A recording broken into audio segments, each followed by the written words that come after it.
Have you ever had one of those days where the world just seems to have it in for you?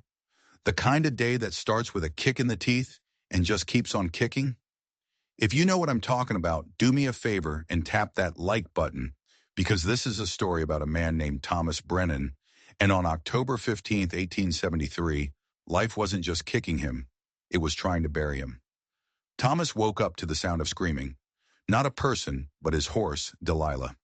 He threw himself out of his rough-hewn bed in his little cabin near Cedar Ridge, Colorado, and ran outside into the biting autumn air. There she was, his prized mare, his whole livelihood, tangled up in the fence wire like a fly in a spider's web. Her leg was bleeding, angry red gashes against her brown coat. Not crippled, thank God, but slowed. And in his line of work, hauling folks and freight across the unforgiving territory, slow meant broke.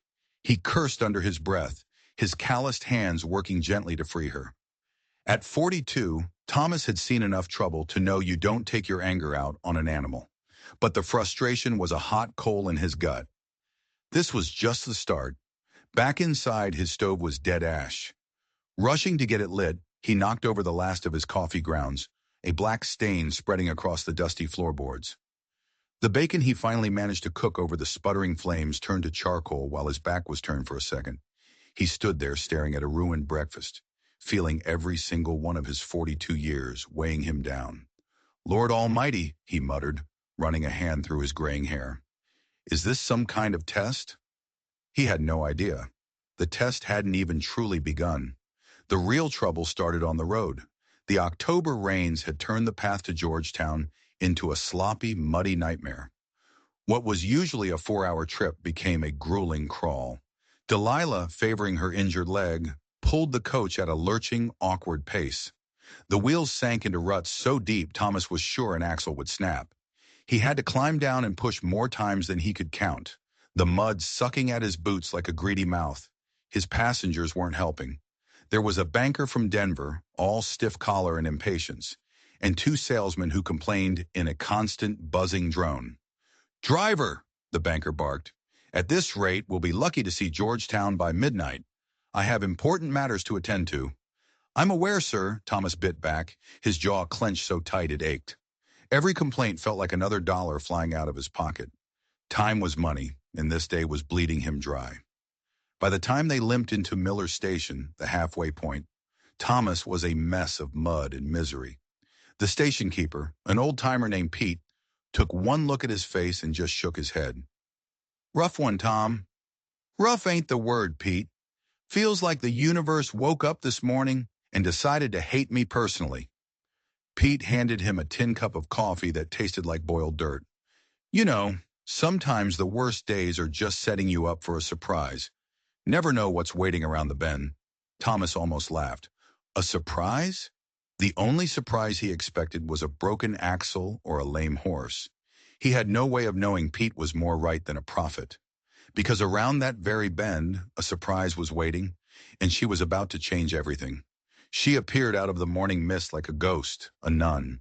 Her black habit was worn and dusty, but she held herself with a kind of quiet dignity that seemed out of place in this rough and tumble way station. She was young, maybe 25, and as she got closer, Thomas saw her eyes. They were the green of new spring grass, but they held a sorrow so deep it looked like a winter that would never end. "Excuse me, sir," she said, her voice a soft melody, with the faintest hint of Ireland in it. "Do you have room for one more to Georgetown?" Thomas looked her over. There was a fragility to her, like a bird with a broken wing trying to pretend it could still take flight. "Fare's $3, sister," he said, his voice gruffer than he intended. She nodded, her hand trembling just slightly as she pulled the coins from a small cloth bag.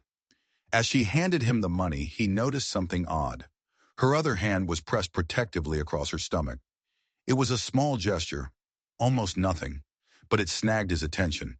A flicker of concern, unexpected and unwelcome on a day like this, stirred in his chest.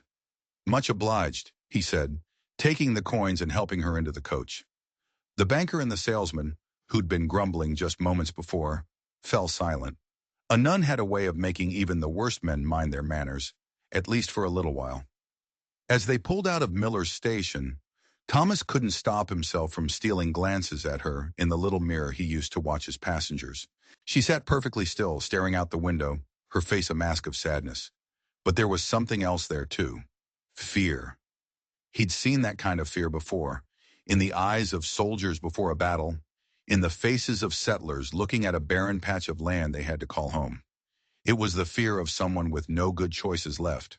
The road got worse as they climbed higher, a narrow ledge carved out of the mountainside with a sheer drop on one side. The coach swayed and jolted, and with every lurch the nun seemed to flinch.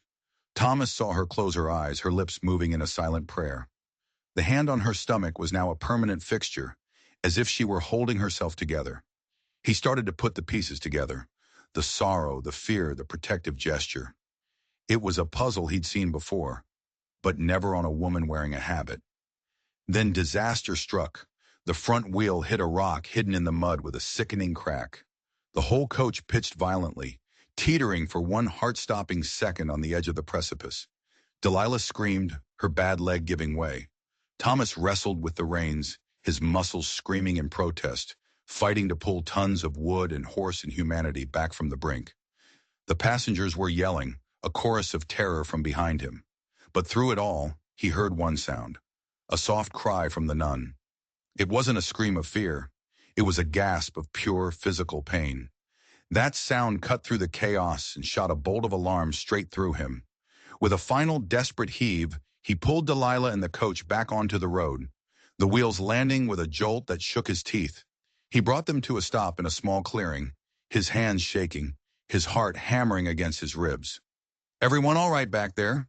he called out, his eyes already locked on the nun in the mirror. The men were shouting, a mix of relief and anger, but she was silent. Her head was bowed, one hand pressed to her forehead, the other still clutching her stomach. Thomas didn't wait for an answer. He swung down from his seat and wrenched the coach door open. "Sister, are you hurt?" She looked up at him, her green eyes wide with a pain she could no longer hide. For the first time, her perfect composure shattered. I will be fine," she stammered, but her voice was thin and reedy. "I just need a moment." Something in that voice, a raw vulnerability, made the decision for him. He couldn't leave her like this. "Everybody out," he commanded, his voice leaving no room for argument.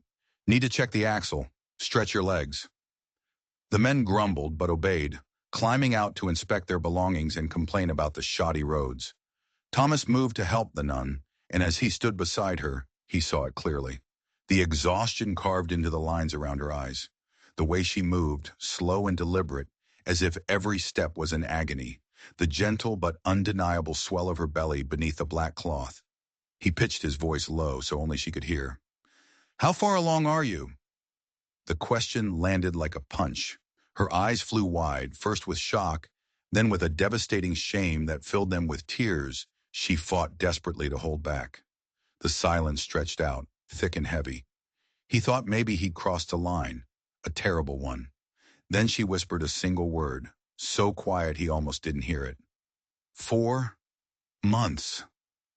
Her composure finally broke, the tears spilling over and tracing paths through the dust on her cheeks. "How did you?" "Got eyes, sister," he said, his voice softer now. "And I've lived long enough to know when a woman's carrying more than just grief." He paused, his gaze steady on her face. He didn't know why, but he had to ask. "What's your story?" And just like that, the dam broke. The years of secrets and shame and fear came pouring out of her in a torrent. "His name was Patrick Donnelly," she began, the words tumbling over each other. "He worked for the railroad, laying track near the convent. He had a voice like an angel, used to sing the old songs from home." She told him about secret meetings in the convent garden, under the cover of darkness, about whispered promises of love and marriage and a life together, a life outside the stone walls she'd sworn herself to. She spoke of a love that felt pure and blessed, a love she believed was sent from God himself. "Then I told him about the baby," she said, and her voice turned to ice. "He called me a liar, a temptress, said I was trying to trap him, to ruin his good name." The man with the angel's voice had turned into a demon, denying everything, painting her as a delusional fallen woman. He had a reputation to protect, a career to build. A pregnant nun on his arm wasn't part of his plan. The mother superior, she suspected. The other sisters, they started to whisper. The looks, the questions, the growing coldness. She was trapped. To stay meant confessing and bringing shame upon the only home she'd known for years.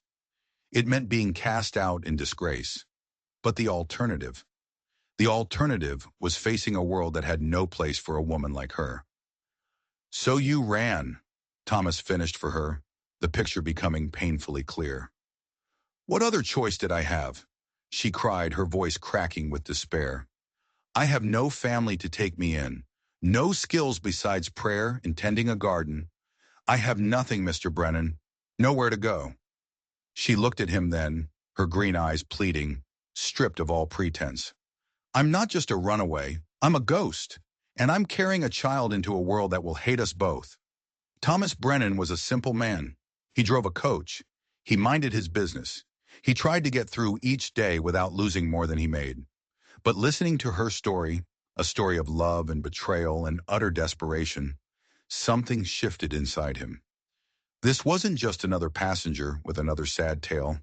This was different. The rest of the journey to Georgetown passed in a heavy silence.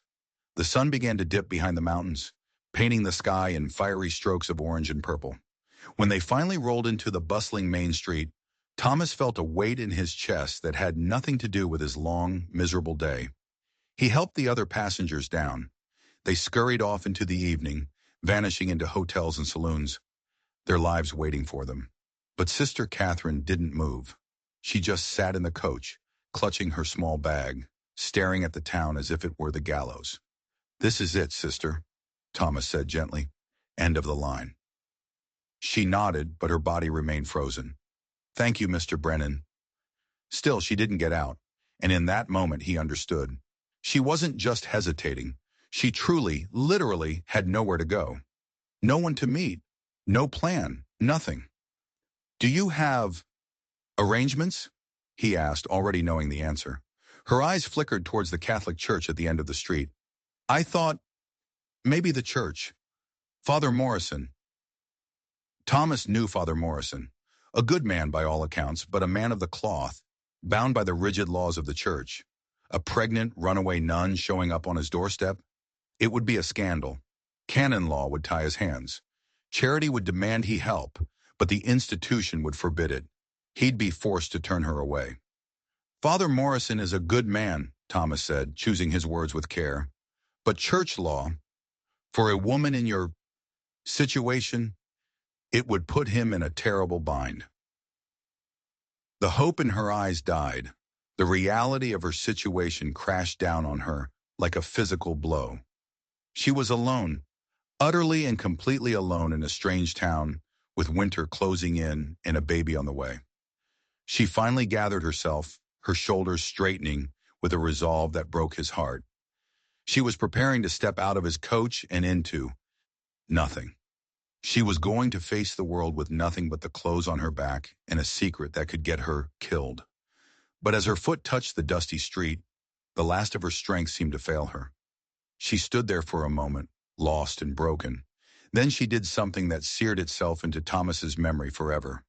She turned, dropped to her knees in the middle of the street, and looked up at him, her eyes burning with a desperate, final plea. Mr. Brennan, she said, her voice shaking but clear. I am going to ask something of you that no decent woman should ever ask of a stranger. People were starting to stare. The sight of a nun on her knees before a rough-looking stagecoach driver was a spectacle. Sister, please, get up, Thomas urged, his voice low and tight. You're making a scene. But she wouldn't move. Her hands came together as if in prayer. Marry me, she said, the words a desperate whisper that seemed to suck all the air from his lungs. Give my child your name, a name to protect him from the shame of being a bastard.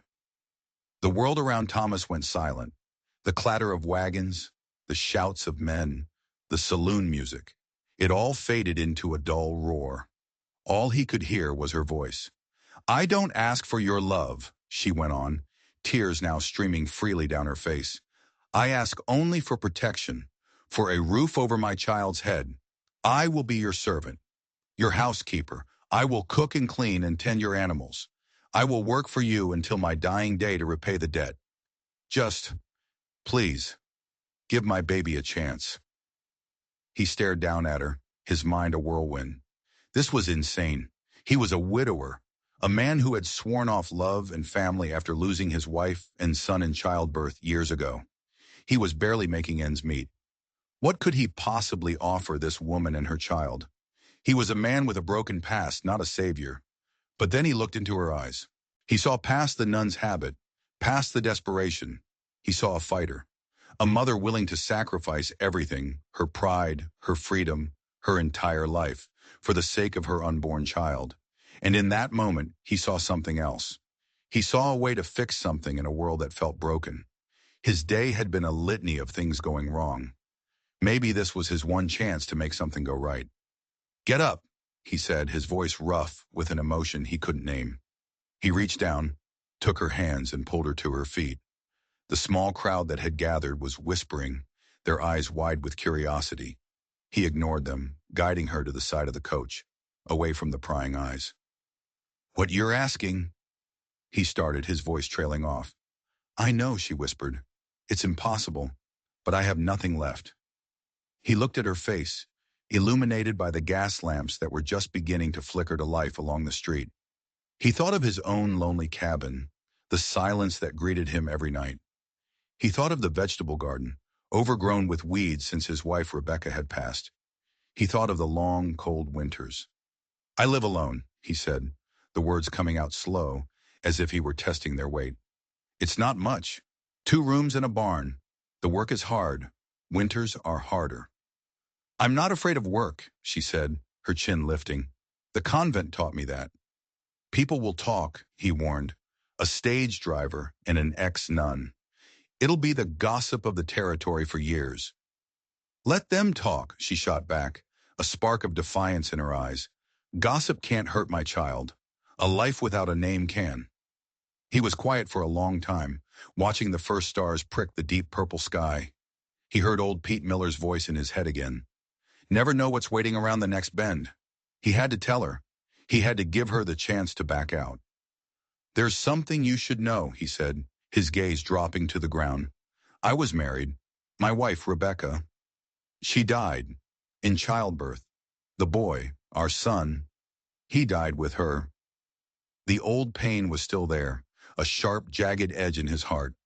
"I swore I'd never risk that again." He looked up, expecting to see pity or maybe fear. Instead, her expression softened with a deep, profound empathy. "I am so sorry for your loss, Mr. Brennan," she said softly. "But maybe this isn't a risk. Maybe this is a chance for both of us to heal." The simple, honest truth of her words hit him like a physical blow. Here she was, her life in ruins, and she was offering him hope. "Thomas," he said suddenly, the name feeling strange on his own tongue after so long. "If we're going to do this, you should call me Thomas." A smile, the first genuine smile he had seen from her, broke across her face like a sunrise. It transformed her. In that moment, she wasn't a fallen nun or a desperate woman. She was just beautiful. "Catherine," she replied, her voice gaining a strength he hadn't heard before. "My name is Catherine O'Sullivan." "Well then, Catherine O'Sullivan," Thomas said, a slow, tired smile touching his own lips as he extended his hand. "I suppose we ought to go find a judge." The wedding was a blur. An hour later, they were standing in the parlor of the Georgetown Hotel, a bemused judge officiating, 2 traveling salesmen pulled in as witnesses. Thomas took the simple gold band from his pocket. It had been Rebecca's. He'd kept it all these years, a tangible piece of a life that had been stolen from him. As he slipped it onto Catherine's finger, it didn't feel like a betrayal. It felt right.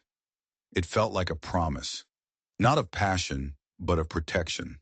A promise of a new beginning, rising from the ashes of 2 broken pasts. When the judge pronounced them husband and wife, Thomas hesitated for a second, then leaned in and gave her a gentle, respectful kiss on the cheek. It was a kiss between partners. between survivors. As they stepped out into the cool night air, Catherine tucked her hand into the crook of his arm, and at that exact moment she gasped, her other hand flying to her belly. "Thomas," she whispered, her eyes wide with wonder. "The baby." I felt the baby move. Thomas stopped dead in the street. Without thinking, he placed his own rough, calloused hand over hers, and he felt it too. A tiny, distinct flutter, a flicker of life, the life he had just promised to protect. He looked at Catherine, at the tears of joy and relief shining in her eyes, and then he looked down at their joined hands covering the small swell of her stomach. "Well, little one," he murmured, his voice thick, "looks like you're going to be a Brennan after all." But as he spoke those words, a cold dread washed over him. Standing across the street, half hidden in the shadows of an alleyway, was a man. It was the banker from his coach, and he wasn't looking at them with curiosity. He was looking at them with a look of pure, murderous rage. Thomas realized with a jolt of ice in his veins that his terrible day wasn't over. It had just entered a terrifying new chapter. This wasn't just a story of bad luck and a desperate woman. He had just married a woman on the run, and he'd painted a target squarely on his own back. Thomas's mind raced. The banker, his impatience on the road, his constant complaints about the delay. It hadn't just been irritation. It had been the anxiety of a man whose plans were going awry. And now that look on his face, it wasn't the look of a disgruntled passenger. It was the look of a predator whose prey had just found an unexpected protector. "Catherine," Thomas said, his voice calm but firm, a stark contrast to the alarm bells screaming in his head. "We need to go. Now." He didn't wait for a reply. He steered her away from the hotel, moving quickly down a side street, away from the main thoroughfare. "Thomas, what is it? Who was that man?" "The banker from the coach," he said, his eyes scanning every shadow, every doorway. "I think our troubles followed us from Cedar Ridge." Her hand tightened on his arm. "You think he knows?" "I think he's more than just a banker," Thomas replied grimly. "And I don't think our wheel hitting that rock was an accident." The pieces started to click into place with terrifying speed. The overly aggressive complaints. The way the banker had watched Catherine when she first boarded the coach. It hadn't been idle curiosity.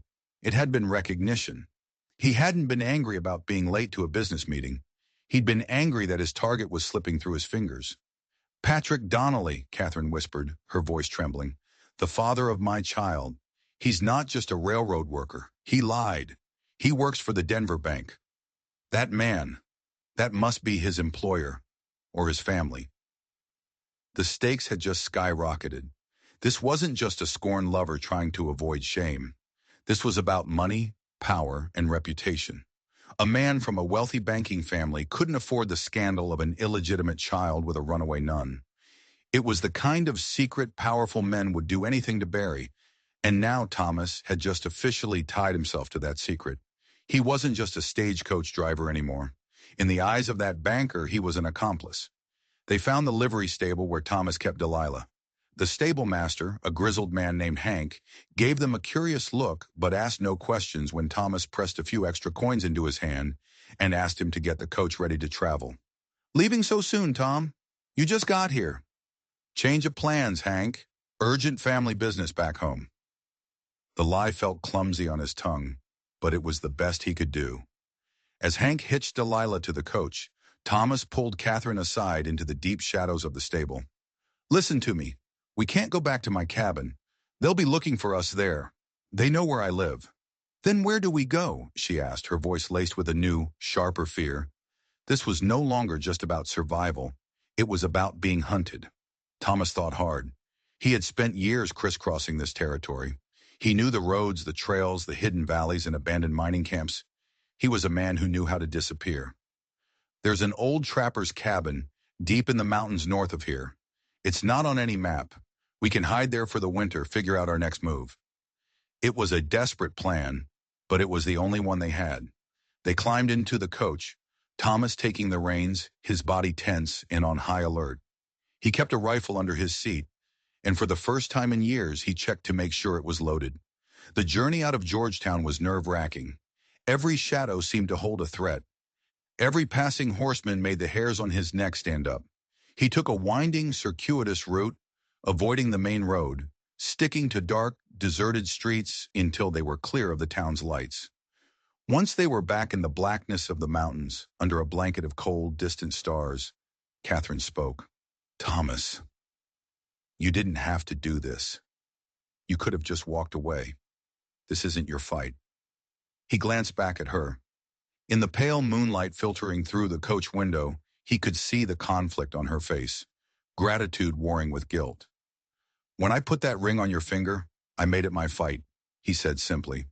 Besides, he added, a wry twist to his lips, my day was already ruined. Might as well go for broke.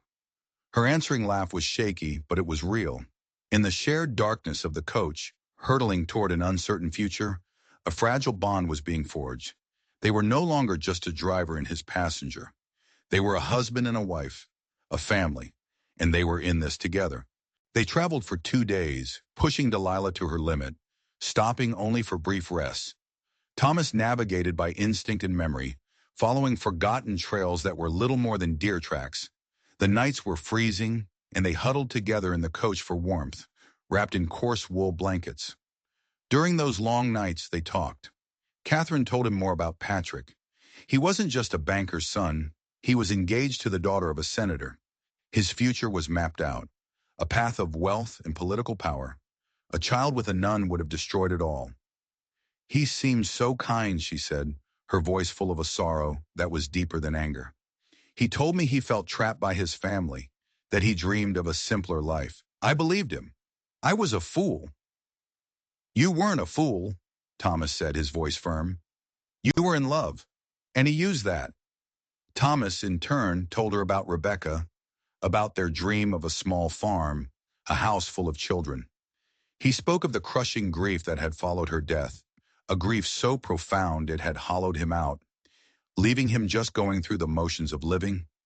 He confessed that for 5 years, he hadn't really felt anything at all, until that afternoon in the Georgetown street, when he saw her on her knees. I felt angry, he admitted, angry that the world could be so cruel to someone. And then I felt, I don't know, like I had to do something. They weren't just sharing stories. They were sharing the broken pieces of their lives. And in the telling, the pieces were starting to fit together, creating something new. On the 3rd day, they found the cabin. It was little more than a one-room shack, tucked away in a narrow valley, nearly invisible against the mountainside. It was rough, but it was solid. It had a stone fireplace, a sturdy roof, and most importantly, it was hidden. As Thomas worked to make the cabin habitable, clearing out years of dust and debris, Catherine took stock of their meager supplies. They had a small sack of flour, some dried beans, coffee, and the few provisions Thomas had bought in Georgetown before they fled. It wasn't much.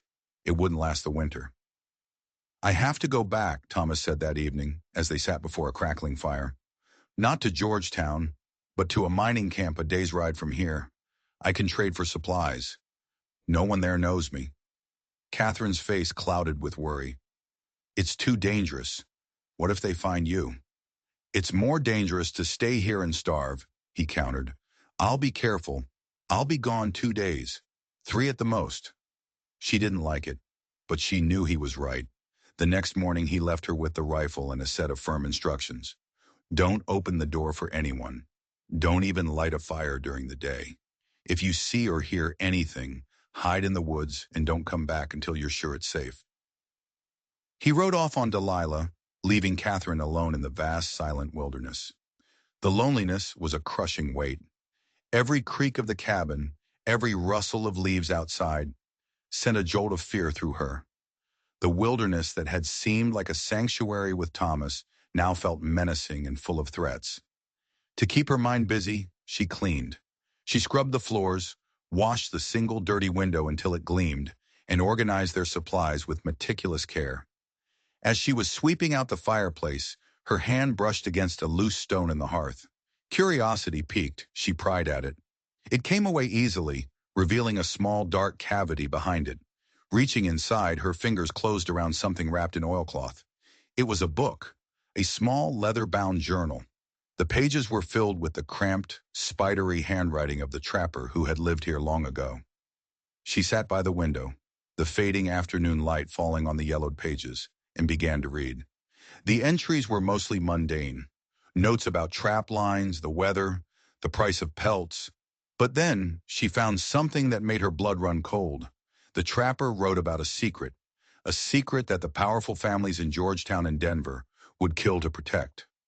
He wrote about a silver mine, a massive, unrecorded strike hidden somewhere in these very mountains. A mine that didn't officially exist. A mine whose profits were being funneled directly into the pockets of a select few, including a prominent Denver banking family and a certain U.S. Senator, Patrick's family, and his future father-in-law. Catherine stared at the words, her heart hammering. This wasn't just about avoiding a scandal anymore. This was about a criminal conspiracy. Patrick hadn't just been afraid of shame, he had been afraid of her. What had she told him in their secret meetings? Had she mentioned the rumors she'd heard from parishioners about strange shipments and private guards up in the hills? Had she inadvertently revealed that she knew something? Something she didn't even realize was important at the time? She suddenly understood. They weren't trying to silence a jilted lover. They were trying to eliminate a witness. Her child wasn't just an inconvenience. He was a potential heir, a person who could one day lay a claim or ask questions they couldn't afford to answer. Her life and the life of her unborn baby were a direct threat to a fortune built on lies and theft. A floorboard creaked behind her. Catherine spun around, her heart leaping into her throat. A man was standing in the doorway of the cabin. It wasn't Thomas. It was one of the salesmen from the stagecoach. And in his hand, he was holding a pistol, the barrel pointed directly at her heart. "You've been a difficult woman to find, sister," the salesman said, a chillingly pleasant smile on his face. "Led us on quite a chase." Catherine's mind went blank with terror. She clutched the journal to her chest, her knuckles white. How had they found her? The other salesman appeared behind him, his face grim. "The boss wants this handled," he said, "cleanly." The first salesman took a step into the cabin, his eyes glinting. "Now why don't you be a good girl and hand over whatever it is you think you have? Any letters, any little trinkets your lover might have given you. Then we can resolve the situation." He thought she had love letters. He didn't know about the journal. He didn't know she held the proof of their entire operation in her hands. A flicker of the fighting spirit Thomas had seen in her ignited through the fear. She wasn't just a victim anymore. She was the keeper of a secret that could bring them all down. "I have nothing for you," she said, her voice shaking but defiant. "Then we'll just have to look," he said, taking another step. "And we'll start after we've taken care of you." He began to raise the pistol. Catherine squeezed her eyes shut, a prayer catching in her throat. A gunshot echoed through the valley. But it wasn't from the salesman's pistol.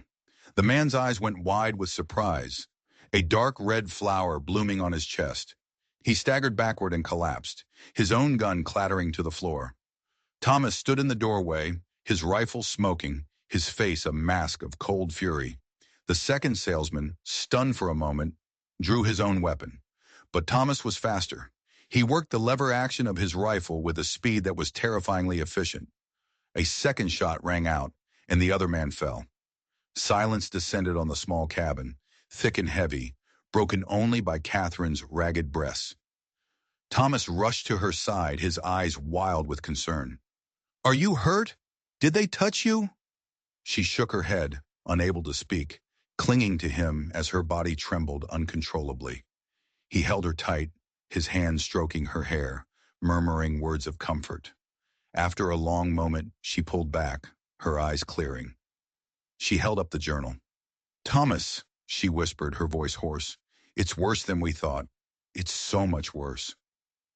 They sat together by the fire late into the night, the bodies of the two men lying under a blanket outside. Catherine read him the trapper's words, her voice gaining strength as she laid out the conspiracy. The secret mine, the stolen silver, the powerful men who would stop at nothing to protect their wealth. They weren't just trying to hide a baby, Thomas said, his voice a low growl. They were trying to bury evidence. He looked at the journal in her hands, then at her. He saw the fear in her eyes, but underneath it, he saw a new resolve. The fragile woman he had met at Miller Station was gone. In her place was a woman who had faced death and survived. A woman who now held the key to her enemy's destruction. "We can't hide forever," Catherine said, her gaze meeting his across the firelight.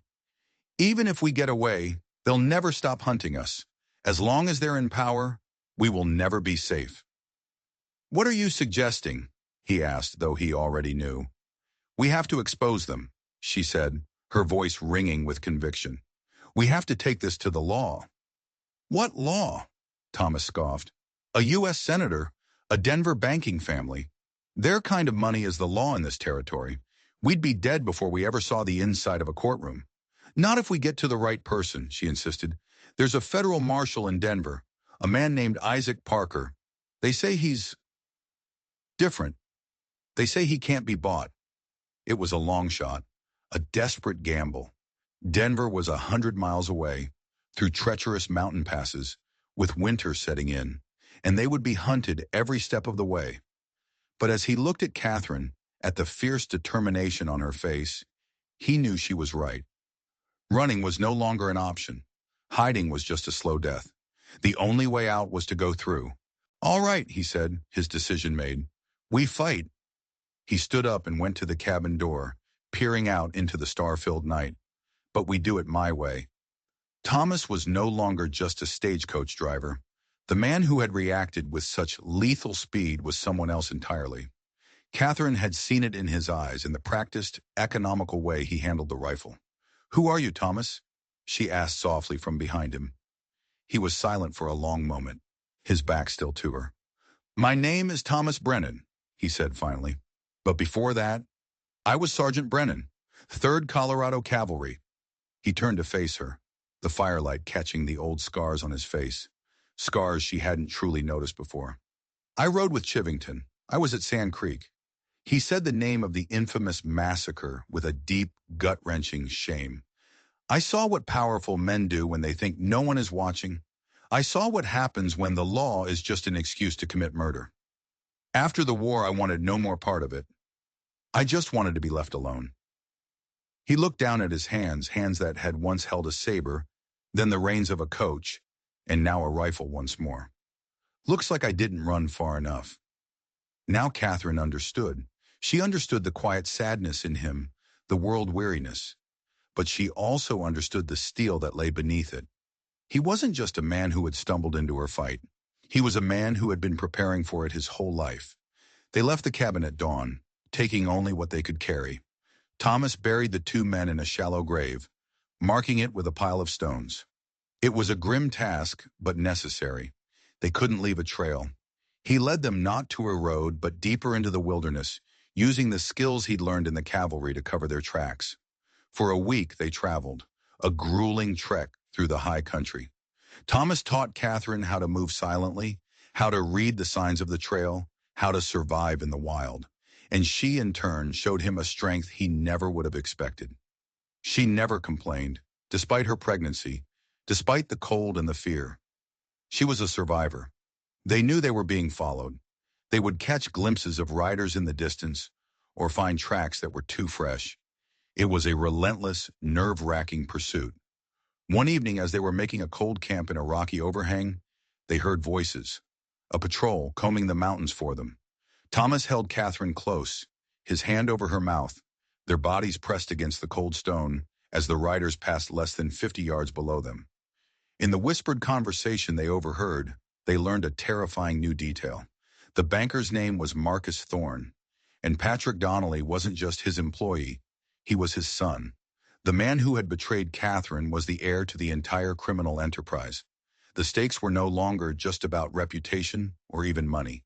This was about a dynasty built on a river of stolen silver, protected by a wall of bodies. And Catherine and her unborn child were the one loose thread that could unravel it all. They had to get the journal to Marshall Parker. It was their only hope. Finally, after nearly 2 weeks of living like hunted animals, they saw it from a high ridge, the sprawling, dirty, hopeful lights of Denver. They had made it, but getting to the city was one thing. Navigating it without being seen was another. Thorne would have men everywhere, watching the roads, the train station, the marshal's office itself. Thomas devised a plan. He sold Delilah and the coach at a small ranch miles outside the city, using the money to buy them new, inconspicuous clothes. Catherine's nun's habit was burned, replaced by the simple dress of a homesteader's wife. Thomas, clean-shaven and in a new hat, looked like any other man trying to make his way in the West. They entered the city on foot, blending in with the crowds, keeping their heads down. The U.S. Marshal's office was in the center of town, a brick building that seemed impossibly far away. Every person who looked at them for a second too long sent a jolt of panic through Catherine. "We're not going to walk in the front door," Thomas said, pulling her into a crowded market. "They'll be watching it. We need another way." He pointed to a hotel across the street from the marshal's office. "We get a room there, one with a view. We watch, we learn the routine, and we wait for our moment." They spent 2 days in that small hotel room, living on bread and water, taking turns watching the building across the street. They saw Thorne's men trying to look casual as they loitered on the corners, their eyes constantly scanning the faces in the crowd. There was no way to get to the marshal without being seen. On the second night, Catherine was looking out the window when she saw him. Patrick. He was walking into the finest hotel in Denver, arm in arm with a beautiful young woman in a silk dress. The senator's daughter. They were laughing. The sight was like a knife in her heart. All the love she had once felt curdled into a cold, hard knot of fury. He was living a life of luxury, celebrating his bright future, while she and the man who had saved her were hiding in a cheap hotel room, hunted like dogs. "I can't do this anymore, Thomas," she said, her voice shaking with a new, dangerous energy. "I can't hide while he walks free. Waiting is going to get us killed. We have to force their hand." "What do you mean?" "I mean we stop running from them," she said, turning from the window, her green eyes blazing. "And make them run from us." Catherine's plan was audacious, bordering on insane, but Thomas saw the brutal logic in it. They couldn't win a game of stealth and shadows. Their enemies had too many resources, too many eyes. Their only advantage was the one thing their pursuers didn't have: the truth. And the trapper's journal. "The Denver Daily Post," Catherine said, her voice low and intense. "We don't go to the law. We go to the people. We give the story to the press." Thomas considered it. It was a massive risk. If the newspaper editor was in Thorne's pocket, they would be signing their own death warrants. But if he wasn't, a public expose would create a firestorm. It would force Marshal Parker's hand. It would turn public opinion against Thorne and his powerful friends before they even knew what was happening. It was a classic cavalry tactic, a frontal assault when the enemy expects you to be hiding in the hills. "The editor is a man named William Byers," Thomas said, his mind already working through the logistics. "He founded the paper. He's got a reputation for being a bulldog. He hates corruption. If anyone will listen, it's him." "Then that's our move," Catherine said, her decision absolute. "But we can't just walk in," Thomas cautioned. "His office will be watched too. We need a distraction, something big." The next evening, as dust settled over Denver, a fire broke out in a large warehouse down by the rail yards. It wasn't a huge blaze, but it was enough. Bells started ringing, people started shouting, and half the city's law enforcement, along with Thorne's hired thugs, rushed toward the smoke. It was the opening Thomas needed. He had paid a street urchin a few dollars to set a pile of oil-soaked rags alight, a small fire that would cause a panic but do no real harm. While the city's attention was focused on the docks, Thomas and Catherine slipped through the back alleys toward the newspaper office. Byers was working late, a single lamp burning in his second-story window. They found a rear entrance and climbed a rickety staircase, emerging into a hallway that smelled of ink and lead. Thomas stood guard, his hand on the pistol tucked in his belt, while Catherine knocked softly on the editor's door. A gruff voice yelled, "We're closed." "Mr. Byers," Catherine called through the door. "My name is Catherine Sullivan. I have a story that will burn this city to the ground. It involves Marcus Thorne, Senator Wallace, and a secret silver mine."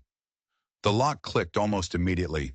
The door swung open to reveal a short, stout man with ink-stained fingers and the most intelligent, skeptical eyes Catherine had ever seen. He looked from her pregnant belly to the grim-faced man standing behind her. "You'd better come in," he said, "and this had better be good." For the next hour, they laid it all out. Catherine, her voice clear and steady, told her story from the beginning. The convent, Patrick, the betrayal, the flight. Then she opened the trapper's journal. As Byers read the cramped handwriting under the lamplight, his expression shifted from skepticism to shock, and finally to a kind of righteous fury. He recognized the names, the dates. The journal was the missing piece to a puzzle of corruption he had been investigating for years. "This is dynamite," he whispered, looking up from the journal, his eyes shining with the thrill of the biggest story of his career. "This doesn't just expose Thorne. This implicates men all the way to Washington." He stood and began to pace his office, his mind racing. "We'll run it on the front page, a special edition. We can have it on the streets by morning. Once you do, we'll be the most wanted people in Colorado," Thomas stated flatly. "You'll need a safe place to hide until the dust settles." Byers nodded. "I have a friend, runs a small print shop in the basement of this building. He's a good man. You can stay with him. No one will ever know you're here." He looked at Catherine, a new respect in his eyes. "You're a brave woman, Mrs. Brennan." Catherine touched the simple gold band on her finger. "I just want my child to be born into a world where the truth matters," she said. The next morning, the city of Denver woke up to a screaming headline: "Thorne's Silver Empire Built on Lies and Blood." The story, written by Byers himself, was an explosive masterpiece of investigative journalism. It had it all: a secret silver mine, government corruption, and the heartbreaking personal testimony of a mysterious Sister C who had been betrayed and hunted to protect the conspiracy. The article didn't name Catherine directly, but it gave just enough detail to be tantalizing. It mentioned the trapper's journal, quoting key passages, and called for an immediate federal investigation. The city erupted. People gathered on street corners, reading the paper aloud, their voices a mixture of shock and outrage. The story spread like wildfire, a direct challenge to the powerful men who thought they were untouchable. Marcus Thorne and his son Patrick were ambushed by the news. Their morning paper, delivered with their breakfast, carried their own condemnation. Their first move was to try and buy every copy, to silence the story. But it was too late. Byers had printed thousands of extra copies, distributing them for free through a network of newsboys. Then Thorne tried intimidation. Thugs showed up at the Daily Post, smashing windows and threatening Byers. But the editor had anticipated this. He had hired his own guards, and a standoff ensued in the middle of the street. The story was too big now. It was out of Thorne's control. The public outcry was a tidal wave that crashed against the doors of the U.S. Marshal's office. By noon, Marshal Isaac Parker, a man who feared no one, had no choice but to act. He deputized a dozen men and rode, not to the newspaper office, but directly to Marcus Thorne's bank. Down in the cramped, ink-scented basement, Thomas and Catherine could hear the chaos unfolding in the streets above. The newsboy who brought them food and water gave them breathless updates. "They're calling for Thorne's head, they are. The marshals got the bank surrounded." Late in the afternoon, a new edition of the paper came out. Thorne and his son Patrick had been arrested. So had Senator Wallace's chief aide.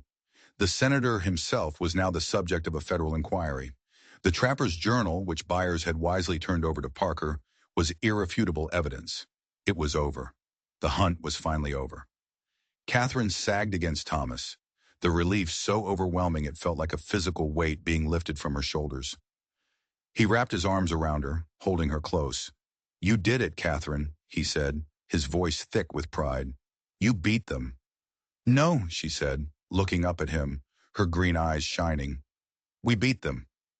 A week later, they stood before Marshal Parker in his office. The marshal was an imposing figure, but his eyes were kind as he looked at Catherine. "The U.S. Attorney's Office is taking over the case, Mrs. Brennan," he said. "Your testimony, along with this journal, will be crucial. We will provide you with protection until the trial is over." He slid a heavy leather pouch across his desk. "This is a reward from a grateful public. People who are tired of men like Thorne thinking they own the world. It should be enough for you and your husband to make a fresh start." As they left the marshal's office and stepped out into the bright Denver sunlight, they were no longer fugitives. They were heroes, but they didn't want parades or accolades. They just wanted peace. "What now, Thomas?" Catherine asked, her hand resting on her belly, which was now round and full. Now, he said, taking her hand, we go home. He didn't mean the little cabin near Cedar Ridge. That was part of a life that no longer existed. He meant they would find a new home, a real home. They bought a small plot of land in a fertile valley far from Georgetown and Denver, a place where the name Brennan meant nothing, a place where they could build a life. 6 months later, on a warm spring morning, Thomas stood on the porch of the new cabin he had built with his own hands. He watched as Catherine moved among the rows of their new garden, her movements slow and careful. The baby was due any day.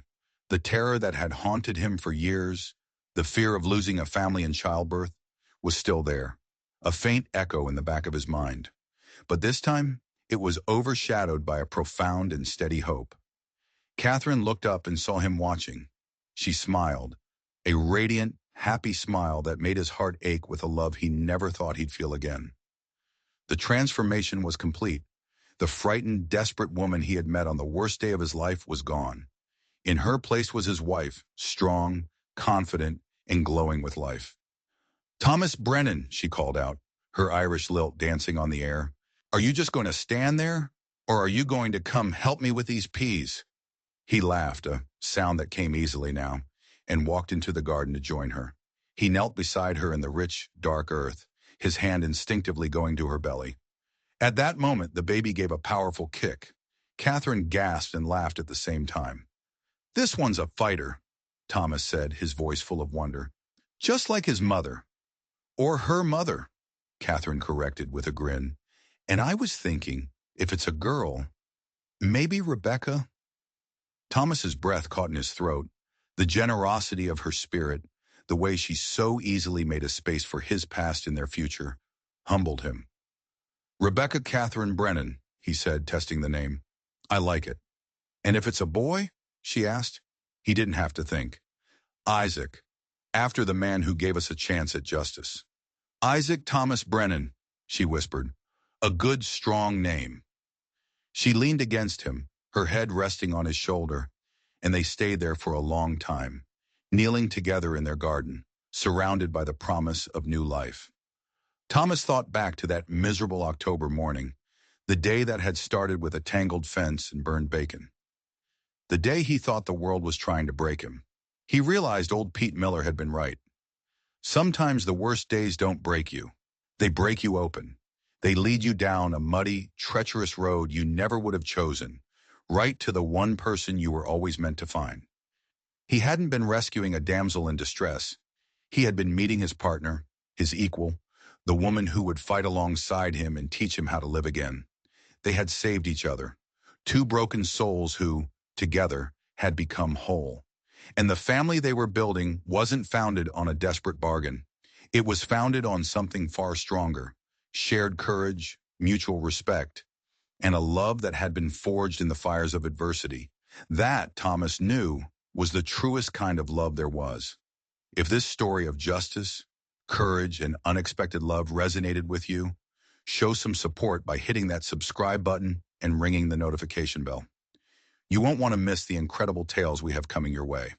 And let me know in the comments below. What do you think is the most important ingredient for a strong partnership? Until next time, stay safe and never underestimate the surprises waiting just around the bend.